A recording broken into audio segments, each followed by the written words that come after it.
The plot now sees Kyle Reese, played by Jai Courtney, go back in time to help protect Sarah Connor, played by Game of Thrones' Emilia Clarke.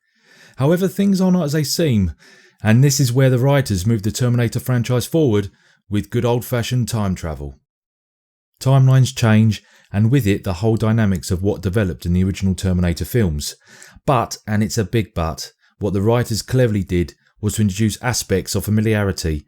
The face-off between a modern-day Arnie and his 1984 younger self will make the fans feel that this was worth the price of entry, and in my case, it kinda worked. There are some disappointments though.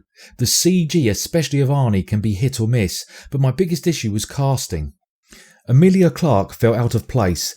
She lacked the inner strength of Linda Hamilton despite being given a hard, tough exterior in dialogue. Jai Courtney as Kyle Reese lacks Michael Bihn's desperation, like the whole future world weighing down on his damaged and scarred shoulders. Jason Clarke does a better job as John Connor, but I couldn't help feel that there were better suited actors that could have brought more to these roles. There are some exceptions though.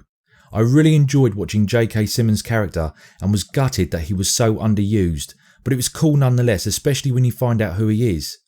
Arnie, convincingly, plays an older T-800 with the same flair and one-liners that made his character an icon. But it's Byung-hun Lee who does a grand job playing the T-1000. Without saying a word, he manages to contribute further to the role that Robert Patrick pulled off so well in Judgment Day. The biggest disappointment for me, and it's not really a spoiler as such considering it's in the trailer, was the reveal of John Connor as the new threat. I would have got more from Genisys had it been revealed as a twist rather than an incentive to see the film, and on that scale it failed miserably.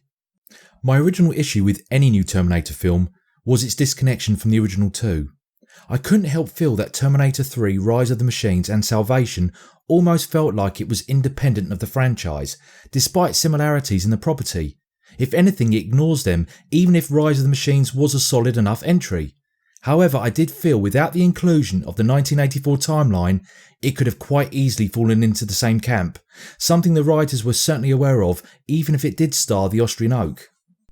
James Cameron went as far as saying that he considers Genisys the third instalment, and I have to agree, it plays better after the first two. Terminator Genisys is a start of a new trilogy, and is a solid entry in the Terminator universe. It answers questions and leaves a lot unanswered, which I'm sure will be covered as the series continues. But like most entries, it follows the same path, the destruction of Skynet. There are plenty of set pieces that kept the action rolling. It didn't say hold up against the likes of Mad Max Fury Road, but taken into context, it was entertaining popcorn fun. If you're struggling whether to watch this movie in 3D or not, don't bother. The 3D felt lackluster and only had a few scenes when it shined. I had my reservations. After all, I doubt that the new trilogy will ever reach the heights of the first two films, but what it does well. It incorporates events from the first two Terminator films, slowly allowing fans from the original to warm to what develops later in the new Terminator timeline. So, have you seen it? What did you think of the new twists to the timeline? Whatever you think, please comment below, and thanks for watching. Until next time.